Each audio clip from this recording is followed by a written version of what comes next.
Comandante Supremo de las Fuerzas Armadas.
Sean tan amables de tomar asiento.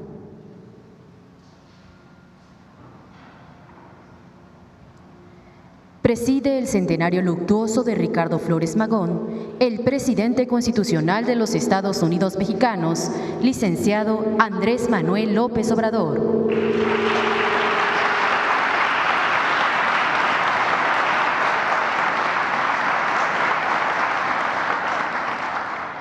Lo acompañan el maestro Alejandro Ismael Murat Hinojosa, gobernador constitucional del Estado de Oaxaca.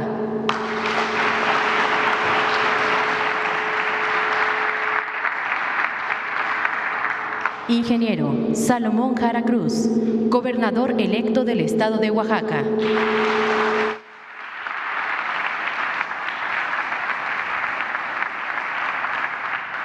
Señor Diego Flores Magón, familiar de Ricardo Flores Magón.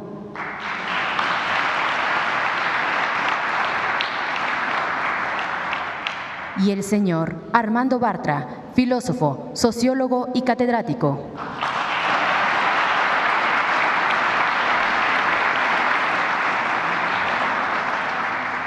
También contamos con la presencia de integrantes del Gabinete Legal, Ampliado y funcionarios del Gobierno de México, representantes de medios de comunicación y quienes nos siguen por Internet a través de redes sociales.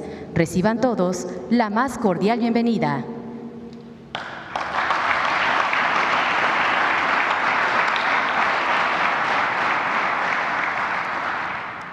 Hace uso de la palabra el señor Armando Bartra.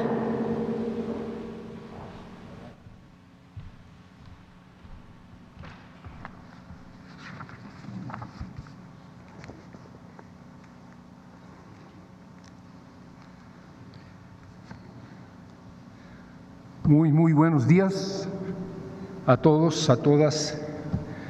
Me da un gusto enorme estar aquí en esta fría mañana, todavía fría mañana, en Palacio Nacional, en presencia del señor presidente Andrés Manuel López Obrador, en presencia de buena parte del gabinete, en donde tengo muy buenos amigos, por cierto, lo cual me da mucho gusto. Me da gusto no tener amigos en el gabinete, sino que mis amigos estén hoy en el gabinete. Es una buena noticia. Y me da más gusto todavía estar aquí, en Palacio Nacional, hablando de un hombre, Ricardo Flores Magón, hablando de la aportación que le hizo a la Revolución Mexicana, siendo que Ricardo Flores Magón era anarquista, siendo que Ricardo Flores Magón era contrario a todos los gobiernos. Y estamos aquí recordando, rememorando a Ricardo Flores Magón en el seno mismo, en el corazón mismo del Poder Ejecutivo Federal. Es un gusto de verdad y habla bien, muy bien, de la profundidad histórica de la Cuarta Transformación, que pueda ser incluyente con personajes como estos, que son parte de nuestra historia, así sea con un pensamiento que no todos compartimos. La idea que voy a tratar de comunicarles en unos minutos es que el proyecto de revolución social de Ricardo Flores Magón, el que impulsó durante la primera década del siglo pasado, enlaza muy claramente, muy estrechamente, con el proyecto de revolución social que en la segunda década del siglo pasado impulsó Emiliano Zapata. Que hay un engarce, una conexión muy clara, muy directa entre la idea de la revolución magonista y la idea de la revolución zapatista, y que esto no es simplemente por sus propósitos, no es simplemente por sus intenciones, sino que hay una conexión directa, clara, constatable, verificable. Hay un diálogo intenso, epistolar, no podía ser de otra manera, nunca se conocieron Emiliano y Ricardo. Ricardo, todos lo sabemos, estaba en el exilio en Estados Unidos. Y después las conexiones directas, los enviados del magonismo que estuvieron en Morelos en momentos decisivos en la historia de la Revolución Mexicana y en la historia del zapatismo de Morelos. De esto voy a hablar, esto es lo que voy a tratar de exponerles, pero hay que ir por partes, hay que empezar por el principio. Y quizá lo primero es de dónde nace la idea de que en México era necesaria otra revolución social, dado que la independencia había sido una guerra, una revolución, dado que la reforma había sido otra revolución. ¿Por qué era necesaria una tercera revolución en este país? A fines del siglo XIX, el antirreeleccionismo, que fuera bandera de Porfirio Díaz contra la segunda reelección de Juárez, contra la primera reelección de Lerdo, un antirreeleccionismo que triunfa con el plan de Tuxtepec, es retomado por los jóvenes estudiantes de esta ciudad, jóvenes estudiantes de la Ciudad de México, quienes reivindican la no reelección oponiéndose a la tercera que emprendía Porfirio Díaz, transformado del antirreeleccionista que había sido en don perpetuo. Así se le empezó a decir. Después don Perfidio también.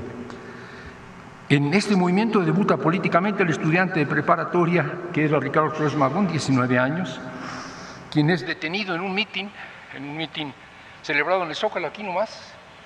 Han visto ustedes el monumento a Enrico Martínez, más conocido como el nivel, porque establece el nivel al que llegaban las aguas cuando esta ciudad se inundaba. Ahí, junto a este monumento, frente a la cantina del nivel, que lamentablemente fue transformada en una institución universitaria. No hay que volver las cantinas universidades, hay otros espacios. En todo caso, esa fue la primera prisión. Ricardo terminó en la azotea de Palacio Municipal con otros estudiantes y ahí les dijeron los policías: les vamos a dar para sus aguas. Espero que todos entiendan lo que esto significa. Por fortuna no fue así, pero sí fue su primera cárcel. En los primeros años del siglo XX, el constitucionalismo y legalismo de los liberales decimonónicos, del que Porfirio Díaz había hecho gala en su impetuosa juventud, pero que para entonces había abandonado por completo, es recuperado por una nueva generación que siente traicionados los ideales de los fundadores y que reivindica la Constitución del 57 y denuncia la corrupción del sistema judicial. De esta generación forma parte Ricardo, quien en 1900 con su hermano Jesús y con Antonio Orcasitas empieza a publicar un semanario, Regeneración, periódico jurídico independiente en ese primer momento, que se mantendrá, como sabemos, durante 18 años, hasta los últimos años de su vida. El rescate de la tradición liberal secuestrada por un Porfirio Díaz cada día más proligárquico, cada día más clerical, cada día más represivo, se traduce en la proliferación, la multiplicación de clubes y de periódicos críticos del régimen. Emergencia predominantemente legalista, que sin embargo se politiza desde principios del siglo, en 1901, cuando convocados por Camilo Arriaga no en balde, sobrino nieto del constituyente Ponciano Arriaga, que convoca a un encuentro, a una reunión en San Luis Potosí, que es el Congreso Fundacional del Partido Liberal. En el encuentro, Ricardo Flores Magón, que ha cambiado el lema inicial de Regeneración, que ya dirige él por Periódico Independiente de Combate, representa la radicalidad de aquellos que de las guerras de reforma recuperan no tanto el legalismo, aunque también, sino el espíritu libertario, el espíritu justiciero. Este endurecimiento de la crítica de Ricardo Flores Magón lo abona el que durante unos meses en que él estuvo en Oaxaca trabajando, porque la familia requería ingresos aún ya siendo estudiante él de leyes, no fue buen estudiante, pero allá en Oaxaca tuve la oportunidad de visitar un lugar que era un infierno social. Hemos oído hablar de esto seguramente todos nosotros, Valle Nacional. En Valle Nacional los vegueros, los productores de tabaco, trabajaban con empleados, con jornaleros forzados, a quienes se explotaba a muerte, literalmente a muerte.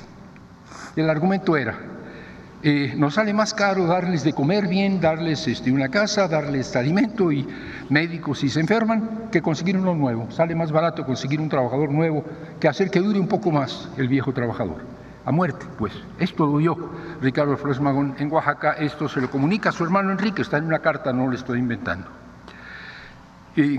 Este endurecimiento político de jóvenes que querían rescatar el liberalismo. La posibilidad de seguir trabajando en este proyecto de transformación suponía que el pueblo de México tuviera información sobre lo que era el porfiriato. La gente conocía su entorno inmediato, no mucho más. La prensa era una prensa, no nos extraña, una prensa vendida, una prensa al servicio de la oligarquía, una prensa al servicio, en este caso del gobierno dictatorial, y había que publicar periódicos alternativos que dijeran la verdad.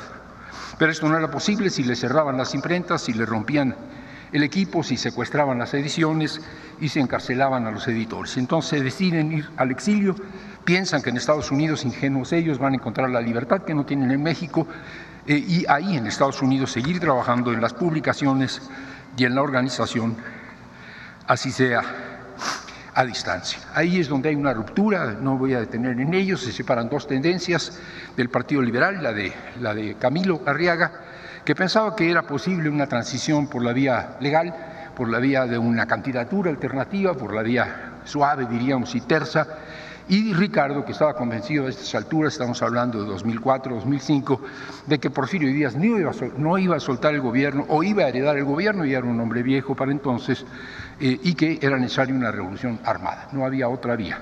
Y esto provoca una ruptura. Ricardo va a continuar al frente de la que ahora llaman Junta Organizadora del Partido Liberal. Y desde 1904, 1905 empiezan a preparar una revolución, una insurrección armada. Dos dimensiones tiene esta insurrección armada. Una es las armas, los grupos conspirativos, los grupos dispuestos a dar el combate, a dar la batalla, a rebelarse, y los grupos organizados para este fin, por un lado, y por otro lado el contenido programático. No se le pide a la gente que se levante en armas, no se le pide a la gente que se rebele, no se le pide a la gente que mate y muera por un simple cambio de gobierno. Se requiere una transformación y esto es un proyecto de país. Y Ricardo y los suyos arman un proyecto de país, el plan para el cual están llamando a una insurrección. Es el programa de 1906, se ha hablado mucho de este programa, no voy a decir de su contenido, voy a decir de algo que sorprende a algunos, que son muy radicales y que como Ricardo Flores Magón piensan que debió haber sido un programa, como Ricardo Flores Magón era anarquista, debió haber sido un programa anarquista, no lo es. Es un programa de reformas, es un programa que establece un salario mínimo de $1 al día, que establece una jornada laboral de 8 horas, que establece que los campesinos pueden reclamar legalmente sus tierras, que establece que haya crecimiento económico. Dirán, tibio, si este hombre es anarquista, sí, pero este hombre le iba a pedir al pueblo de México, a las mexicanas y a los mexicanos que se levantaran contra un gobierno por lo que sentían ellos que eran sus reivindicaciones fundamentales. Y las reivindicaciones fundamentales son las que están en ese plan, no las ideas de Ricardo Flores Magón. Era muy fácil sentarse a escribir un programa anarquista, lo escribirán años después. En ese momento era necesario recoger los sentimientos de la nación, qué es lo que quería el pueblo de México, y ese es el programa del 6. Se pensará que la revolución que la concebían era muy militarista, vamos a levantarnos en armas, a derrocar al gobierno y ya. La verdad es que ellos tenían la esperanza, que no se cumplió, de poder hacer coincidir el levantamiento de los que estaban conspirando con un levantamiento social, con una insurrección social. Coincide el intento de levantamiento de ellos con los movimientos huelguísticos en Cananea, en la mina de Cananea. Movimientos reprimidos violentamente, movimientos en los que tenían presencia, como todos sabemos, los magonistas, la gente de la Junta Organizadora del Partido Liberal. Y dice Ricardo en algún momento, si los de Cananea se levantan, si los de Cananea se rebelan, si los de Cananea se enfrentan a la fuerza pública, en ese momento en todo el país tenemos que levantarnos nosotros. Hay que hacer coincidir el levantamiento de los que están conspirando con el levantamiento espontáneo de la gente en Cananea. No es una idea propia de un foquista, diríamos ahora cualquiera. Él está pensando que el movimiento social espontáneo puede coincidir con la rebelión organizada. No sucede así.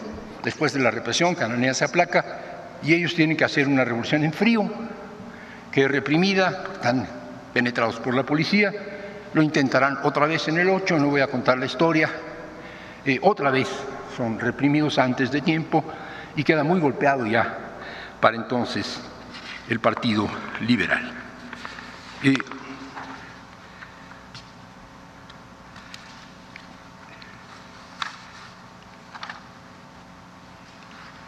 El proyecto magonista y los intentos del 6 y del 8 no prenden, no cuajan. Y no cuajan, en cambio, o en contraste, con el llamamiento que en 1910, a fines de 1910, va a hacer Francisco I. Madero. No quiero hacer una reflexión muy extensa sobre esto, solo decir algo que me parece casi de sentido común. Los magonistas estaban planteando que el país iba a cambiar de abajo para arriba, que iba a cambiar a través de un programa y no por obra de un presidente, no por obra de un líder carismático. Madero, en cambio, ofrecía lo contrario. Un buen presidente operará el cambio que los mexicanos necesitan. Y evidentemente le creyeron a Madero. Si por más de 30 años un hombre malvado, Porfirio Díaz, los había llevado a la ruina, sería un hombre bueno, Madero, el que los sacara de la ignominia. Sufragio efectivo y no reelección. El cambio político traería el cambio social. Los magonistas, además de debilitados por 2 frustrados intentos insurreccionales, no estaban dispuestos a seguir a Madero en su proyecto personalista, que en la práctica se reducía, según ellos, en quítate tú para ponerme yo. Y si bien trataron de aprovechar la coyuntura creada por el alzamiento para crear bases propias dentro del país, en Chihuahua fueron traicionados directamente por los maderistas, incluso por el propio Madero, y en Baja California duraron solo unas semanas. En este proceso, Díaz renuncia, Madero es electo presidente y, como los magonistas habían previsto, su revolución es esencialmente política y no social. Los llamados del manifiesto magonista del 11 a que los campesinos recuperaran sus tierras, a que los obreros tomaran las fábricas, a que los ciudadanos se gobernaran por sí mismos desde sus comunidades, no tuvieron eco.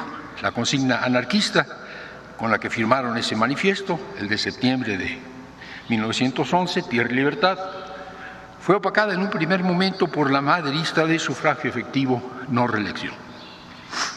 Se ha dicho que los magonistas prepararon el camino, que fueron adelantados y precursores, pero que en 1910 se equivocaron, se quedaron al margen, en la orilla, en la banqueta, mientras que el proceso seguía adelante. En términos políticos, más bien en términos pragmáticos, prácticos, de hecho, podríamos decir que así fue. Sin embargo, creo que en términos políticos, la revolución social por la que ellos habían trabajado no fue suplantada por una revolución puramente política. La revolución social por la que ellos habían trabajado durante toda una década ocurrió, y ocurrió como ellos la habían previsto, solo que no fueron los magonistas quienes la protagonizaron. Canto del cisne del magonismo, el manifiesto del 23 de septiembre del 11 dice: la tormenta se recrudece día tras día, maderistas, vasquistas, reyistas os llaman a defender sus desteñidas banderas, no escuchéis sus cantos de sirena, arriba todos, pero para llevar a cabo la expropiación de los ricos. Y sigue: mexicanos, si queréis ser libres, luchad por la causa del Partido Liberal. Todos os ofrecen libertad política para después del triunfo. Los liberales os invitamos a tomar la tierra, los invitamos a tomar las máquinas, los invitamos a tomar los medios de transporte sin esperar a que una ley lo decrete. La expropiación tiene que ser llevada a sangre y fuego durante este grandioso movimiento. Y termina, como lo han hecho y lo están haciendo nuestros hermanos de Morelos. Como lo han hecho y lo están haciendo nuestros hermanos de Morelos, dice el manifiesto. porque es en la guerra campesina que se desarrolla ya en algunas regiones del país donde los magonistas encuentran su esperada revolución social. Y la decisión de Emiliano Zapata de romper con Madero, que se concretará 2 meses después de la publicación del manifiesto magonista, va precisamente en la línea de lo preconizado por la Junta: recuperar las tierras, ocupar las fábricas que allí eran los ingenios y autogobernarse en las zonas liberadas. Todo esto a sangre y fuego y sobre la marcha, sin esperar decretos o leyes que lo autorizaran. La revolución anarquista en el sur, sin que ellos supieran que eran anarquistas, o sin que importara mucho si lo fueran o no. Pagando el costo de ser descalificado por sus camaradas anarquistas europeos, Ricardo encomia y celebra a un hombre como Emiliano Zapata, que no es anarquista, sino que ni siquiera sabe posiblemente lo que es esto, pero que en la práctica está haciendo lo que ellos llamaban una revolución social. No solo lo celebra, intercambia correspondencia, publica en Regeneración los manifiestos zapatistas y manda a varios representantes suyos a Morelos que se entrevistan con el líder suriano. Entrevistas que ocurren, lo he dicho antes, en momentos cruciales para el zapatismo y para el futuro de la revolución. Y voy a exponer 3 casos que me parecen muy ilustrativos. A fines de 1911, el magonista Madaleno Contreras se entrevista con Zapata en el cuartel general y a nombre de la Junta lo convoca a romper con Madero. El argumento es que Madero no está cumpliendo sus promesas y no las va a cumplir.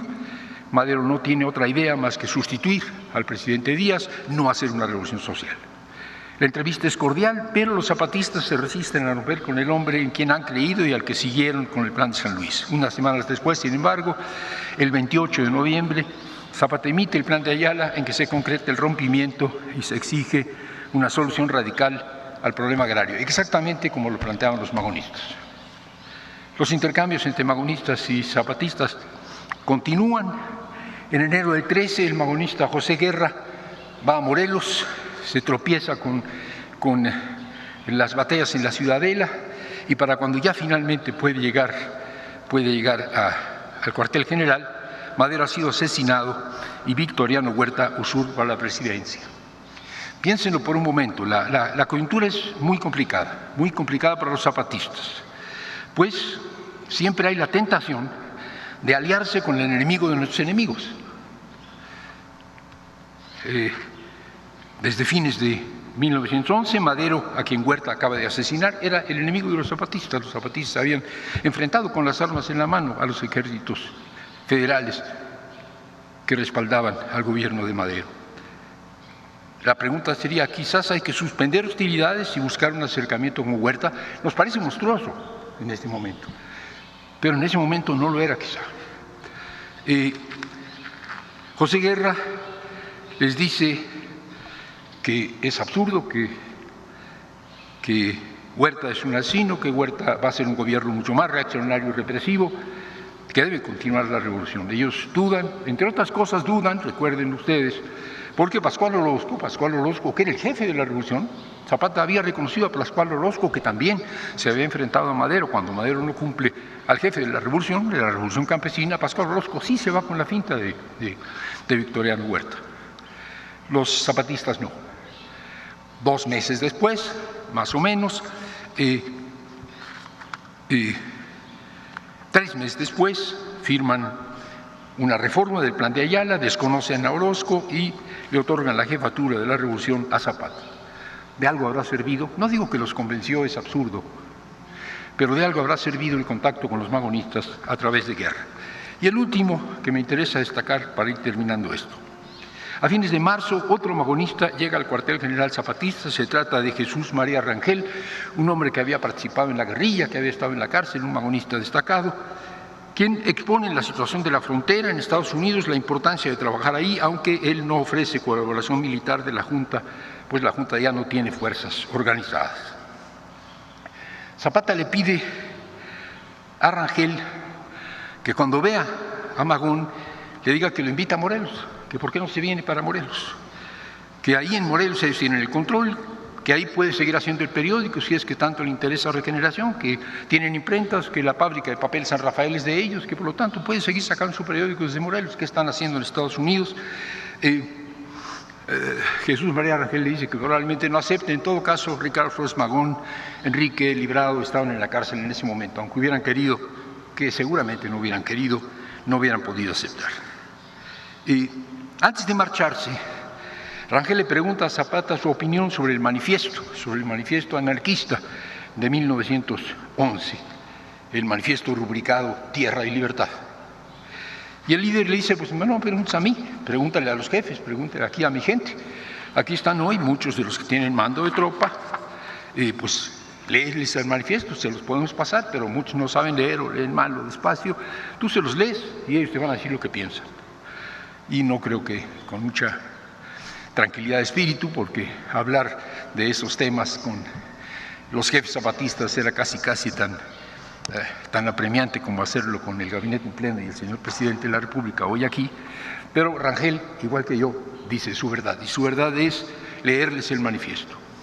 Si ustedes lo han leído, es un manifiesto ácrata, es un manifiesto que está en contra de la propiedad, que está en contra del gobierno y que está en propia de la religión, y es un movimiento que llama a la apropiación de las tierras y de las fábricas. Se los lee, la gente cuchichea, y estamos de acuerdo. Solo Otilio Montaño dice, yo no estoy de acuerdo. ¿En qué no estás de acuerdo? La bandera.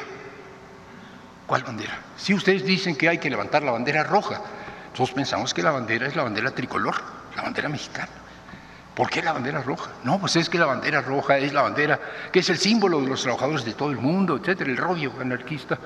Sí, pero la bandera mexicana es nuestra bandera, y ahí se la pasan discutiendo sobre si la bandera o no la bandera. El contenido programático del documento de 1911 es aprobado por los zapatistas, y lo que discuten es la bandera. Ya había ocurrido una situación parecida en la convención, o ocurriría una situación parecida en la convención. Alguien se metió con la bandera, estuvieron a punto de fusilarlo. Con la bandera no se mete uno, pero las ideas del documento magonista eran compartidas. Si Ricardo se hubiese ido a Morelos, posiblemente habría estado en la reunión de Villa con Zapata en Xochimilco, y quizá hubiera cambiado la mala opinión que tenía del Centauro del Norte, sobre todo al darse cuenta de que gracias a la alianza de norte y sur, de los rancheros y la división del norte, y por otro lado de los comuneros del Ejército Libertador del Sur, la Convención de Aguascalientes, el punto más alto de la Revolución Social, tendría como centro la consigna anarquista Tierra y Libertad. Pero Magón no fue a Morelos, y Ricardo y Emiliano no se conocieron en persona. Gracias al zapatismo, gracias al villismo, gracias a otras insurgencias campesinas, durante el tercer lustro del siglo pasado, la Revolución Mexicana fue una revolución social. Y aunque después cambiaron los vientos, lo siguió siendo, pues las reivindicaciones de los hombres y las mujeres del campo no podían ser desechadas. El magonismo se apagó al final de la primera década del siglo, pero su proyecto siguió adelante, su sueño siguió adelante, impulsado por los campesinos sureños a quienes les había pasado la bandera. La revolución social magonista no fracasó, solo cambió de mano. Gracias.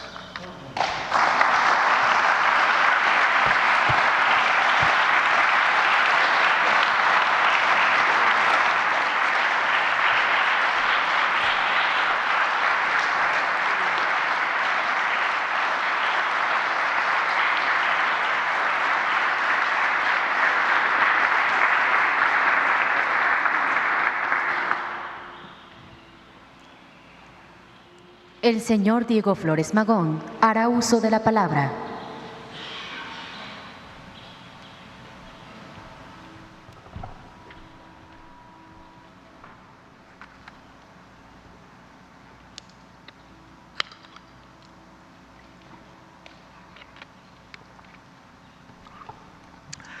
Bueno, pues quisiera comenzar por agradecer la invitación que se me hizo a participar en esta ocasión tan importante.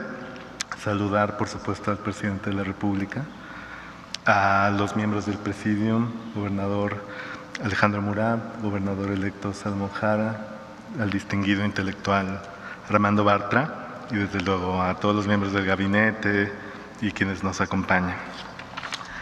Quiero también agradecer las palabras, especialmente de Armando, porque dibujan una sinopsis excelente y muy completa que me permite a mí tal vez detenerme en algunos aspectos, tomando en cuenta que ya existe, ¿no?, un marco donde ubicarlos. Y en particular me gustaría a mí detenerme en el origen de Ricardo Flores Magón, que se me hace muy importante, más allá de lo anecdótico, del dato geográfico, biográfico y notarial del lugar de su origen. Yo creo que en su destino se refleja su raíz y él lo expresa en esos términos incluso, y lo citaré en un momento. Ricardo Flores Magón nació un 16 de septiembre, que no deja de ser interesante, de 1873. Curiosamente, el próximo año se cumplen 150 años de su nacimiento. Y nació en el pueblo de San Antonio, en los Ochitlán, en la Sierra Mazateca. Esto es en lo alto de la Sierra Mazateca, que desde luego la región tiene distintas zonas. Hay la zona de la cuenca del Papaloapan, que es prácticamente tropical, y esto es en lo alto. A quienes no hayan ido, pues yo les puedo platicar que es uno de los lugares más hermosos del mundo, y ahora les citaré una descripción que hace el propio Ricardo de esta región. Les voy a leer algunos fragmentos de su acta de nacimiento, que es un documento absolutamente entrañable. Dice: en el pueblo de San Antonio en los Ochitlán, a los 22 días del mes de septiembre de 1873, porque dejaron pasar algunos días, ¿no?, como se acostumbraba para llevar al bebé a registrarlo. Dice: el ciudadano Teodoro Flores, natural de Mazatlán, no Mazatlán, Sinaloa, sino Mazatlán también en la Sierra Mazateca, y vecino de este lugar, viudo, había enviudado en la guerra de intervención por una agresión salvaje que cometieron contra su familia y su propiedad. De 44 años de edad, y este es un dato muy interesante, y labrador, dice, este hombre que había pasado desde la guerra de Reforma, sirviendo al ejército republicano y nacional, ahora era un campesino empobrecido que vivía en esta región. Para registrar el nacimiento de un niño, asegurando ser su hijo natural, dado a luz por Margarita Magón Grajales, de 30 años, viuda, en la casa de su morada, el día 16 del corriente, a las 3 de la tarde, el cual tiene por nombre Cipriano Ricardo. Firman este documento el secretario del ayuntamiento y Teodoro Flores, porque los demás, los testigos y el propio presidente municipal no sabían escribir. Les voy a compartir unas cifras de algunas estadísticas que son escasas y preciosas de esa región para formarse una imagen un poco más aproximada, ¿no?, de lo que era esta región en aquellos tiempos. San Antonio de los Ochitlán en 1877, o sea, 4 años después, ¿no?, tenía 941 habitantes, una escuela a la que concurrían 30 niños. Ahí se hablaba principalmente el mazateco, y dice la estadística que levanta el jefe político del distrito: las personas que saben leer y escribir en el municipio de los Ochitlán son 5, y hay solo 5 empleados públicos.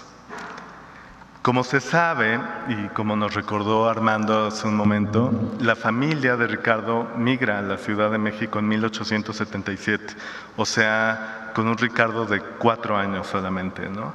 Y esto podría, ¿no?, hacer pensar en lo pasajero, en lo fugaz, en lo casi fortuito o contingente, ¿no?, del lugar de su nacimiento, pero no, voy a insistir en este punto.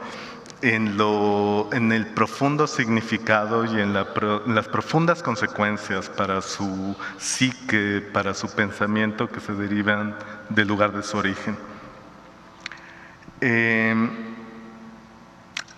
Y lo voy a citar a él. Muchos años después, toda la vida después, en 1921 o 22, no recuerdo bien la fecha de estas cartas, Ricardo escribe desde prisión, está a punto de morir, a su amiga Ellen White, que era una anarquista de origen ruso, que se llamaba Lili Sarnov, lo siguiente: soy un salvaje, un hijo de la naturaleza. Por eso resiento cualquier ataque a mi libertad. En mi alma aún alientan las montañas que vieron mi advenimiento a la vida. Un aliento saludable, inmaculado. Por eso amo la justicia y la belleza, y quisiera que todos las amaran. Y luego en otra carta de esta misma serie, a la misma Lili Sarnov le dice: soy un amante de la belleza. No sé si para bien o para mal, vine al mundo dotado con un sistema nervioso capaz de registrar y disfrutar hasta la más sutil manifestación de la belleza, y registrar y padecer hasta la más mínima expresión de la fealdad. Hijo de la sierra tropical, recibí las primeras impresiones de la vida en la grandeza y majestad de ese entorno. Ni la cuna de un príncipe se ha mecido en medio de semejante esplendor, bajo el dorado y púrpura de mi sol nativo. Sencillamente respiré belleza con mi primer aliento. Creo que esas impresiones de mi origen determinaron mi destino. Desde que tengo memoria, la naturaleza ha sido para mí la fuente inextinguible en que mi alma busca saciar su extraordinaria sed de belleza. Así evocaba Ricardo Flores Magón su origen, y ahí, bueno, queda todo dicho, ¿no?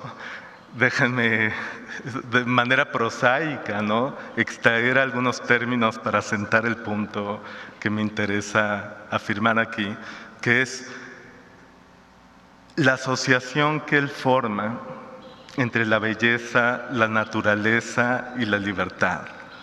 El concepto casi de un paraíso perdido, que es el lugar de su origen, la idea de que ese lugar no es una quimera, no está fuera del mundo, sino que es un sitio concreto de México, de Oaxaca, de la Sierra Mazateca. Y como funda su espíritu rebelde sobre su sensibilidad a la belleza.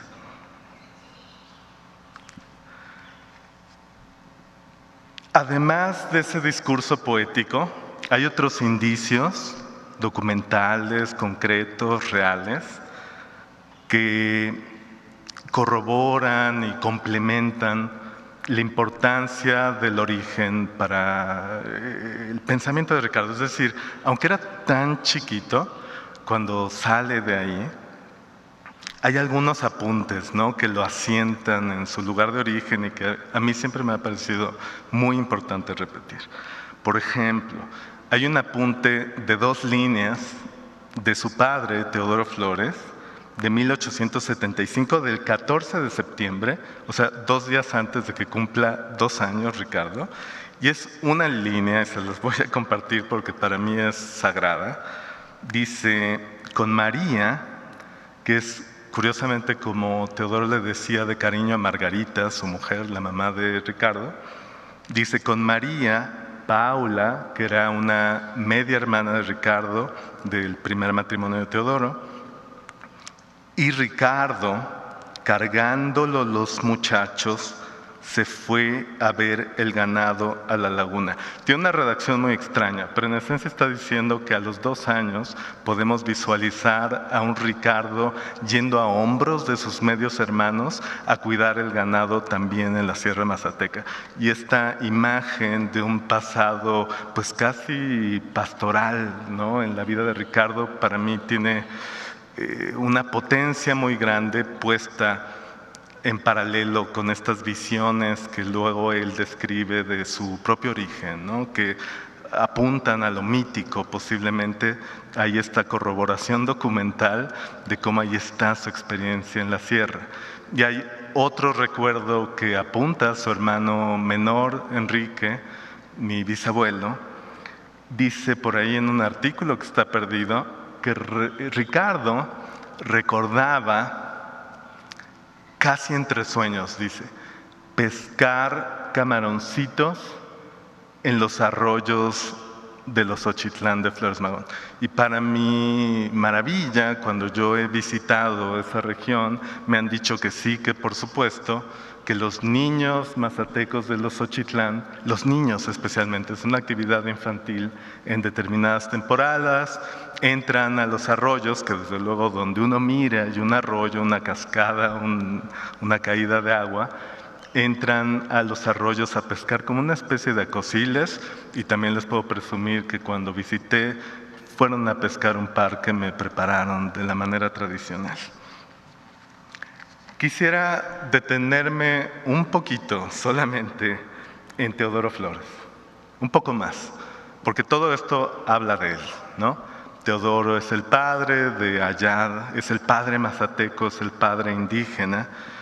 Y me gustaría citarles un poema que Jesús, el hermano mayor de Ricardo, le dedica a su papá, Teodoro, en ocasión de su cumpleaños en 1887.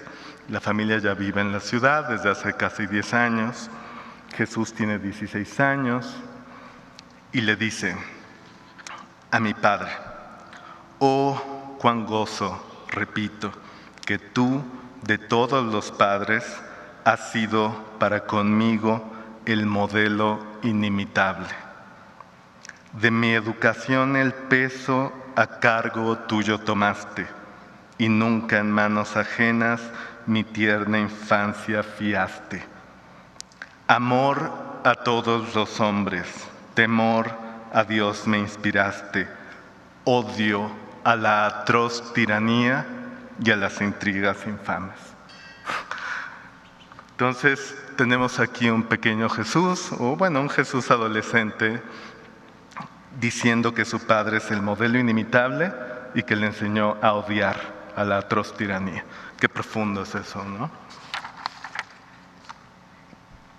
Luego, Enrique, el hermano menor de Ricardo, cuenta cómo en sus memorias ya de grande estaba él con su padre un día frente a la catedral, aquí a unos metros, y que se encontró con un compadre de allá de la sierra. Bueno, hay que hacer un paréntesis para decir que Teodoro batalló la guerra de intervención completa, prácticamente en una guerra de guerrillas, asalto de mata por el monte y por la sierra, y que conocía profundamente la región y tenía redes fortísimas, fraternas, con muchos otros mazatecos que igualmente habían participado defendiendo la república de la agresión imperialista. Y entonces, bueno, se encuentra a sus compadres, a sus compañeros de armas, a sus compañeros de guerra, y dice Enrique que se encontró a un compadre, dice el nombre y no lo anoté, frente a la catedral, y que le dice el compadre: Teodoro, ¿cómo te veo tan jodido? Son la palabra que pone ahí, si tienes tantas tierras en Mazatlán. Y Teodoro le contesta: es que esas tierras no son mías, son comunales.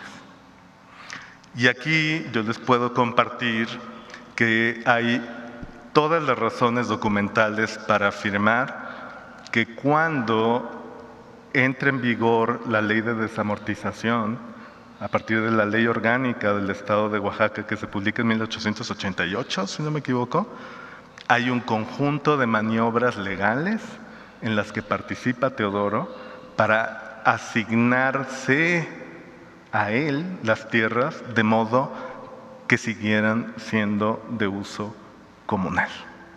Y efectivamente muere en la pobreza en la Ciudad de México sin hacer ninguna explotación privada de esas tierras que siguen siendo del dominio público en Mazatlán.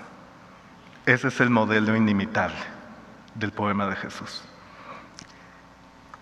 También en esas memorias, Enrique cuenta cómo en las sobremesas, en aquellos tiempos, Teodoro muere en 1893, Ricardo todavía está en la prepa.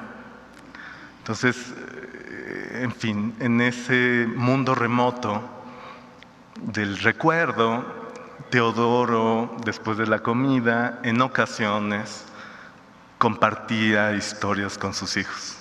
Historias de la guerra, me quiero imaginar, y también enseñanzas y lecciones. Y dice Enrique cómo les explicaba a los hermanos las virtudes de la vida en comunidad, las virtudes de las prácticas del mundo indígena oaxaqueño como modelo de convivencia. Y esto, que podría pensarse que está en el terreno del mito y de la leyenda familiar, se refleja puntualmente en la escritura de Ricardo. Y les voy a leer un fragmento de un artículo de septiembre de 1911, el mismo mes del manifiesto del 23 de septiembre, que dice: predominaban en el pasado reciente, hace 20 o 25 años, o sea, para el momento en que escribe Ricardo, en 1886, 85, justo las épocas de su padre en la Sierra Mazateca, predominaban, vivían los pueblos indígenas en comunidades, poseyendo en común las tierras, las aguas y los bosques. El apoyo mutuo era la regla en esas comunidades. En estas comunidades no había jueces, ni alcaldes, ni carceleros. Todos tenían derecho a la tierra, el agua para los regadíos, el bosque para la leña y la madera para construir las chozas. Los arados andaban de mano en mano, así como las yuntas de bueyes.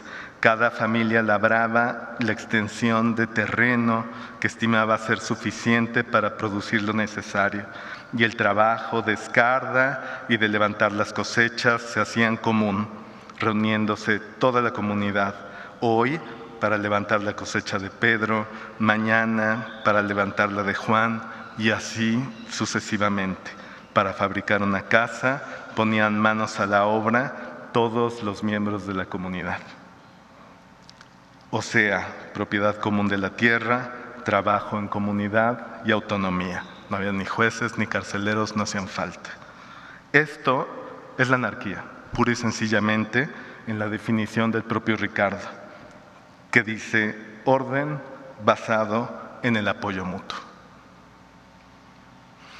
Con esa imagen, con esa cita de Ricardo, yo creo que se completa el círculo de su origen a su visión revolucionaria en realidad. Es decir, el anarquismo de Ricardo era una forma, acaso idealizada, acentuada en sus virtudes fundamentales, de proponer hacia el futuro lo que estaba en su pasado y en su origen, que era el mundo indígena oaxaqueño y sus prácticas autonómicas. Y aquí quisiera yo hacer un pequeño paréntesis, pero que me parece pertinente, para celebrar la iniciativa de los 19 presidentes municipales de la región mazateca en la región mazateca hay 19 municipios y los 19 presidentes municipales se juntaron para declarar su entusiasmo y su interés de que la Sierra Mazateca lleve el nombre de Ricardo Flores Magón. Y todo esto puesto a la luz de lo que acabo de compartir con ustedes cobra una relevancia particular.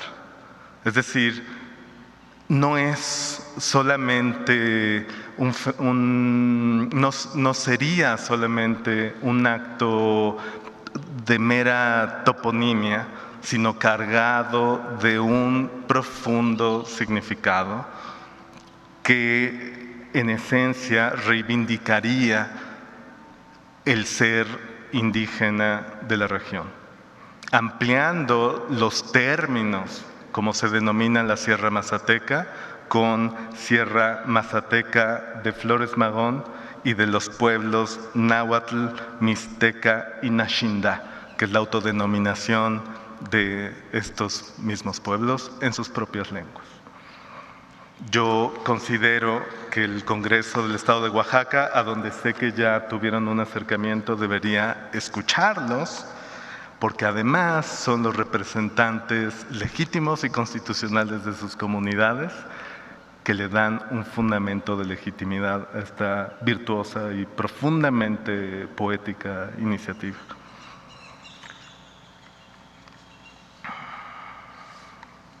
Además, me atrevo a sugerir, aprovechando esta ocasión tan solemne, que sería muy significativo hacer un plan de justicia para el pueblo mazateco, como se ha hecho frente a otros pueblos también oprimidos históricamente.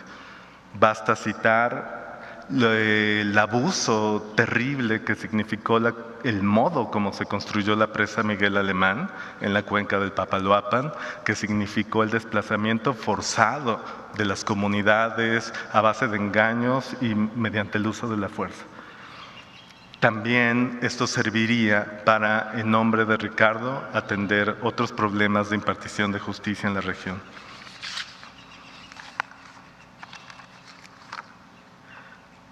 Me gustaría ir cerrando con una carta para dejar a Ricardo en su origen, tal vez, ¿no? Hacer alguna mención después de su futuro, pero dejándolo ahí en la víspera de regeneración.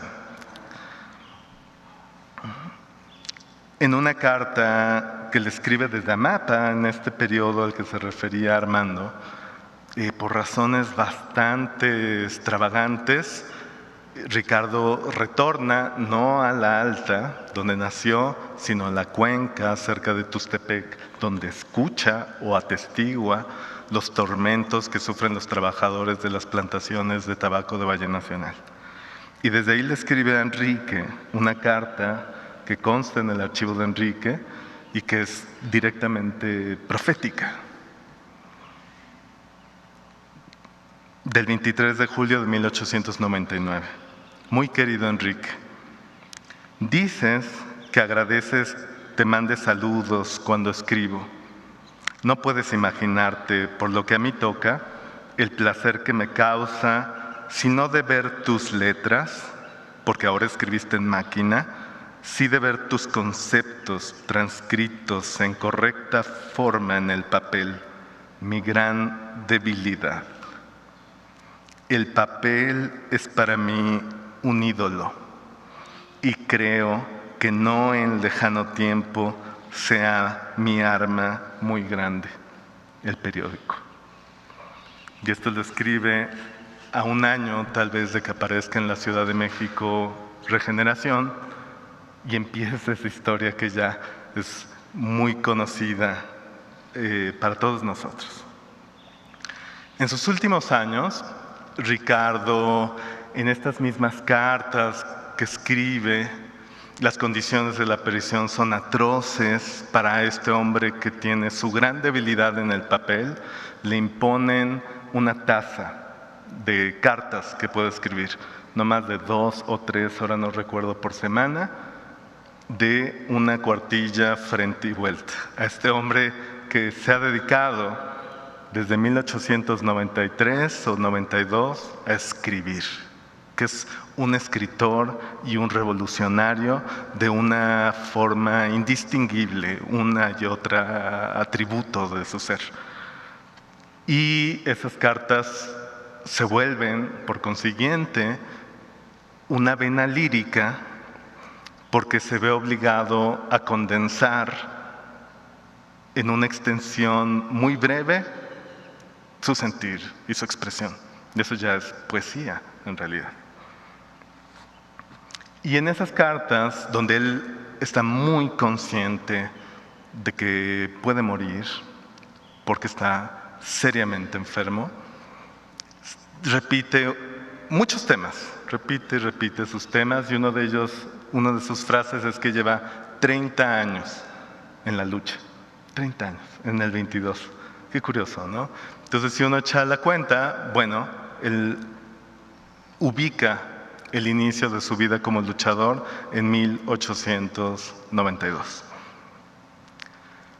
Y para cerrar, diría, ¿no? Pensando en este hombre que se ve al final de sus días como un luchador, que eso fue exactamente, que eso fue de una manera superlativa, inimitable, esencial, y me atrevería a decir absoluta. Yo creo que Ricardo Flores Magón es el revolucionario total. La revolución se va definiendo para él mismo conforme pasan los años, hasta estar perfectamente definida para 1904, 1905, y no parar de definirse más. Dedicó toda su vida, quiero decir, sus energías totales, su aliento, su pensamiento, sus sentimientos, su imaginación, su expresión a la revolución. Y en sus últimos años llegó a verla incluso como una dimensión cósmica, en los términos que les compartí hace un momento, y que me atrevería a sintetizar de esta forma. El hombre tiene derecho a ser feliz por el simple hecho de ser. Por el simple hecho de ser, el hombre participa en la majestad del cosmos. Y por esa misma razón fundamental es intolerable cualquier degradación de la majestad humana. Por eso me parece enorme que hoy lo estemos celebrando a 100 años de su muerte, y también agradezco que su forma de lucha, o una de sus formas de lucha, fuera la escritura, porque podemos regresar a él siempre. Tenemos torrentes de escritura suya para animar y para retornar mucho tiempo. Los animo a leer a Ricardo, y nuevamente agradezco la oportunidad de compartir esto con todos ustedes. Muchas gracias, presidente.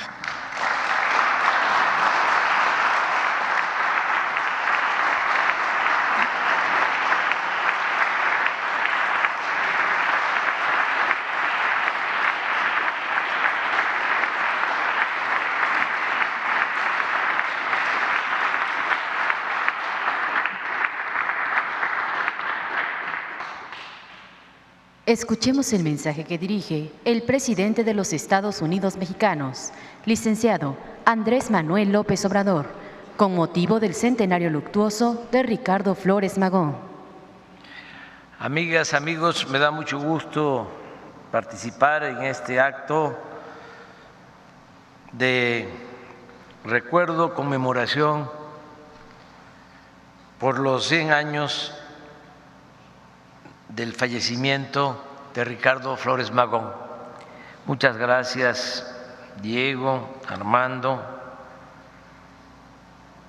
muchas gracias a los gobernadores, Alejandro Murat, gobernador constitucional de Oaxaca, y muchas gracias al nuevo gobernador electo, Salomón Jara.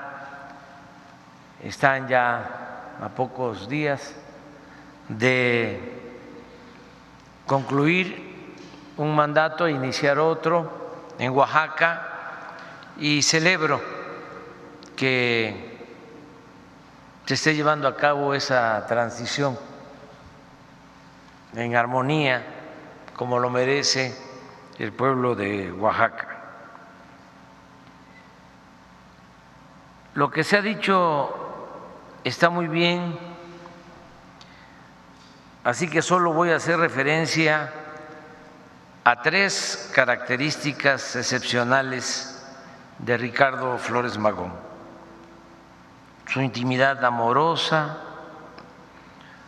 su juicio práctico y sus profundas convicciones revolucionarias.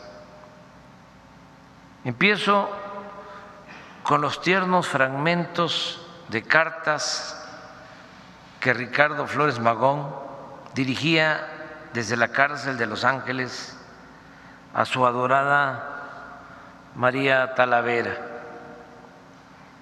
Este hombre anticlerical, íntegro, recto hasta el extremo, que solo pensaba en la justicia y en la revolución, aclaró que ser firme es cosa bien distinta a ser sensible, y escribió cartas en las cuales pedía a su amada que pasara por el callejoncito de fuera del penal, porque quería ver desde su celda su carita tan linda. También decía: la agrupación de Chicago no nos defiende, ni es para otra cosa que para defender a los amos. Nosotros somos pobres mexicanos, esa es nuestra falta.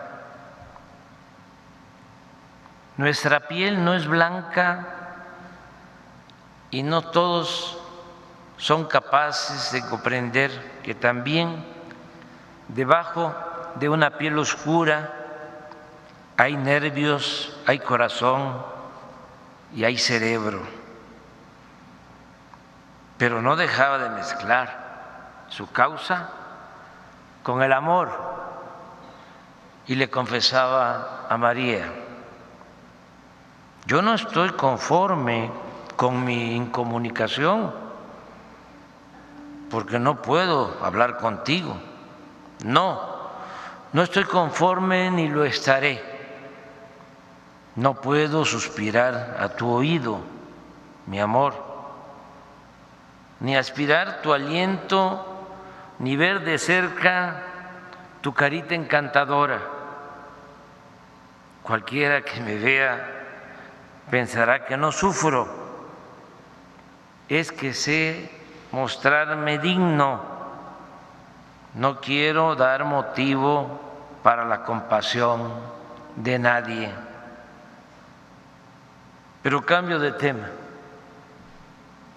Ahora quiero relatar la importancia del programa del Partido Liberal Mexicano y manifiesto a la nación, un documento que publicaron los magonistas en el exilio en San Luis, Missouri, Estados Unidos, el 1 de julio de 1906. Se trata de uno de los textos de mayor trascendencia en la historia de México. Es cierto que su elaboración es fruto de diversas consultas entre muchos militantes y simpatizantes del anarquismo, pero la redacción del texto se atribuye a Juan Saravia y a Ricardo Flores Magón. El documento es extraordinario, apegado a la realidad de entonces, como lo mencionó Armando, propositivo, innovador y de inspiración democrática. Para empezar, se habla de un cambio de fondo, sustituir la dictadura por una auténtica democracia. Luego abarca todos los aspectos de la vida pública y enlista las principales aspiraciones del pueblo y sus más urgentes necesidades: el sufragio efectivo, la no reelección, la libertad de prensa, el otorgamiento del amparo sin dilación, la pronta impartición de justicia, la abolición de la pena capital, la desaparición de los jefes políticos y el fortalecimiento de la autonomía municipal, la sustitución de las cárceles por colonias penitenciarias para la regeneración de los reclusos, la eliminación del servicio militar obligatorio o leva, la unión de los países latinoamericanos para defenderse ante abusos de las potencias, la reafirmación de las leyes de reforma y el apego estricto a la Constitución, la libertad religiosa, la educación laica, el aumento de escuelas públicas, sueldos justos a los maestros y atención especial a la enseñanza de artes y oficios. Asimismo, propone reducir los impuestos, aplicar descuentos a quienes rentan y hacen mejoras en casas y cuartos de vecindades, declarar iguales ante la ley a los hijos legítimos y naturales, así como a hombres y mujeres. El programa contiene además una amplia y detallada propuesta económica y social, equilibrando libertad y prosperidad. Postula el respeto al derecho de propiedad y tiene como objetivo, cito textualmente, aumentar el volumen de riqueza general. Propone lograr el desarrollo nacional, en particular el de la agricultura y la industria, mediante la intervención de un Estado democrático que distribuya la riqueza con el criterio de mejorar los ingresos y el consumo de la gente para fortalecer el mercado interno. De manera clara y convincente argumenta, fíjense esto, la cita es extraordinaria: los pueblos no son prósperos sino cuando la generalidad de los ciudadanos disfrutan siquiera la relativa prosperidad. Unos cuantos millonarios acaparando todas las riquezas y siendo los únicos satisfechos entre millones de hambrientos, no hacen el bienestar general, sino la miseria pública, como lo vemos en México. En cambio, el país donde todos los más puedan satisfacer sus necesidades será próspero, con millonarios o sin ellos. En efecto, cuando el pueblo es demasiado pobre, cuando sus recursos apenas le alcanzan para mal comer, consume solo artículos de primera necesidad, y aún estos en pequeña escala. Sin embargo, cuando los millones de parias que hoy vegetan en el hambre y la desnudez coman menos mal, usen ropa y calzado y dejen de tener petate por todo ajuar, la demanda de 1000 géneros, que hoy es insignificante, aumentará en proporciones colosales.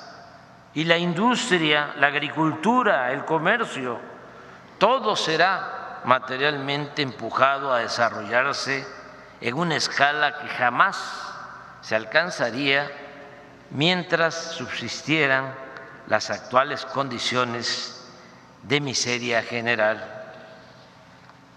Por último, lo que más admiro de Ricardo Flores Magón es la firmeza de sus convicciones. Era un hombre enérgico, pero fiel a sus ideas. Es fácil tacharlo de sectario o de intransigente, pero es difícil ignorar su congruencia. En vísperas de su muerte, desde la cárcel, explica a su amigo Nicolás Bernal por qué no puede pedir perdón para ser liberado, que como se lo habían sugerido las autoridades estadounidenses. Me pudriré y moriré dentro de estas horrendas paredes que me separan del resto del mundo, porque no voy a pedir perdón, no lo haré. En mis 29 años de lucha por la libertad lo he perdido todo y toda oportunidad para hacerme rico y famoso. He consumido muchos años de mi vida en las prisiones. He experimentado el sendero del vagabundo y del paria. Me he visto desfallecido de hambre. Mi vida ha estado en peligro muchas veces. He perdido mi salud. En fin, he perdido todo.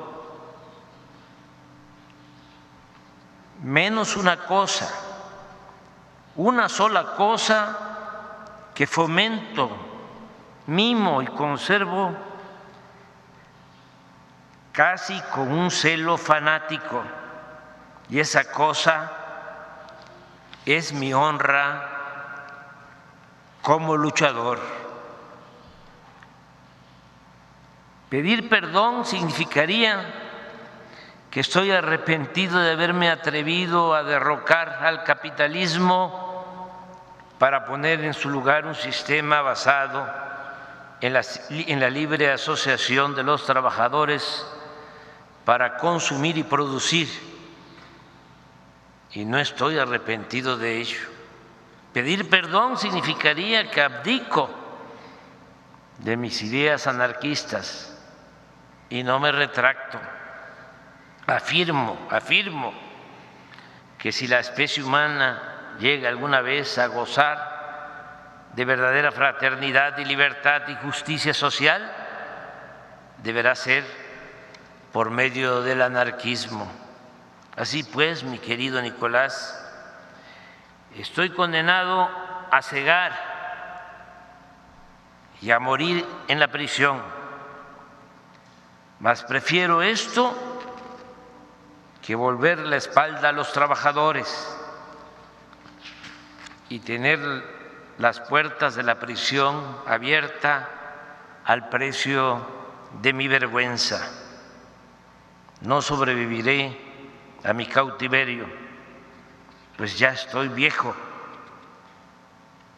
pero cuando muera, mis amigos quizá escriban en mi tumba: aquí yace un soñador, y mis enemigos: aquí yace un loco. Pero no habrá nadie que se atreva a estampar esta inscripción: aquí yace un cobarde y traidor a sus ideas. En la noche del 20 de noviembre de 1922, a unas horas de dejar la prisión, en virtud de un indulto solicitado por el presidente Álvaro Obregón y concedido por el presidente de Estados Unidos, mientras dormía, unas manos gigantescas a través de los barrotes de la celda lo tomaron por el cuello. Hubo un breve, salvaje lucha y una breve, salvaje lucha y Ricardo murió estrangulado. Desde luego, el parte oficial fue otro. El director de la cárcel declaró que Ricardo había muerto de un ataque al corazón, incapaz de resistir la alegría de haber sido liberado. Su funeral fue muy parecido al del expresidente Sebastián Lerdo de Tejada. El cuerpo fue embalsamado en Los Ángeles y la Alianza de Ferrocarrileros lo trasladó hasta la Ciudad de México. En todas las estaciones de importancia, Chihuahua, Torreón, Aguascalientes, Querétaro, bajaban el cuerpo. Era, después de todo, una de las escasas oportunidades que tenía el pueblo de rendir homenaje a uno de sus héroes auténticos. Madero fue enterrado clandestinamente por sus asesinos y Huerta prohibió la manifestación de duelo. Villa y Zapata caerían abatidos a traición y se irían a la tumba sin recibir el homenaje al que su grandeza los hizo merecedores. El mismo Carranza sería sepultado de un modo discreto, rodeado de espías y polizontes, pero Ricardo Flores Magón, después de 25 años de ausencia, volvió a su patria muerto cuando su recuerdo estaba más vivo que nunca. Las mujeres lloraban al paso del féretro, muchos trabajadores y campesinos llevaban flores y lazos negros. Al llegar a la Ciudad de México fue velado en el salón principal de la Alianza de Ferrocarrileros. Sus restos se encuentran en el Panteón Civil de Dolores, en la Rotonda de las Personas Ilustres, y sus ideales permanecen más vivos que nunca. En consecuencia, no es extraño que este 2022, a 100 años de su asesinato, se haya dedicado a homenajearlo, y celebro que así como la Sierra Norte de Oaxaca se le conoce como la Sierra Juárez, a la Sierra Mazateca se le agregue el nombre de los Flores Magón. Muchas gracias.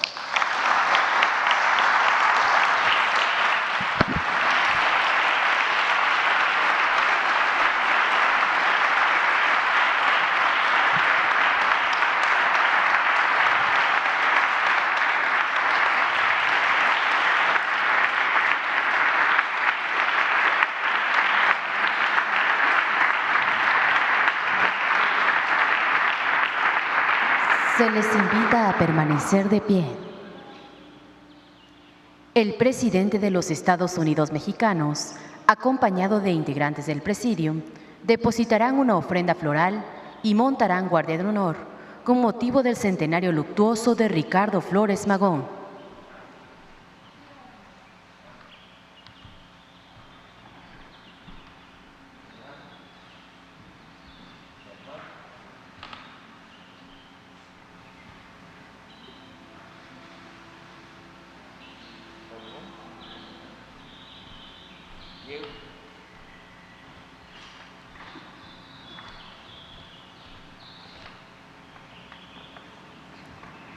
Les pedimos sean tan amables de guardar un minuto de silencio en honor a Ricardo Flores Magón.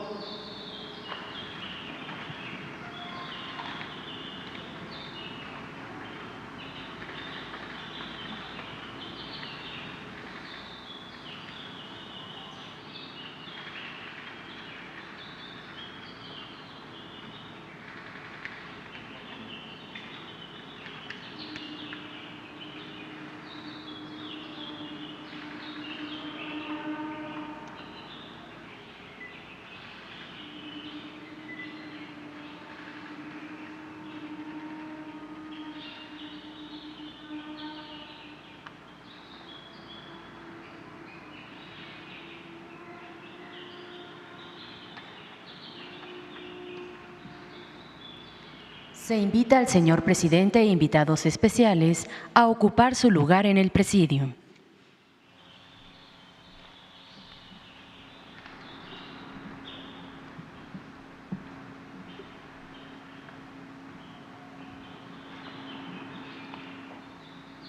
Finaliza esta ceremonia con los honores al presidente de los Estados Unidos mexicanos y comandante supremo de las Fuerzas Armadas. Se les invita a permanecer de pie para entonar nuestro himno nacional.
El presidente de México se dirige a la escolta de bandera para despedirse de nuestro lábaro patrio.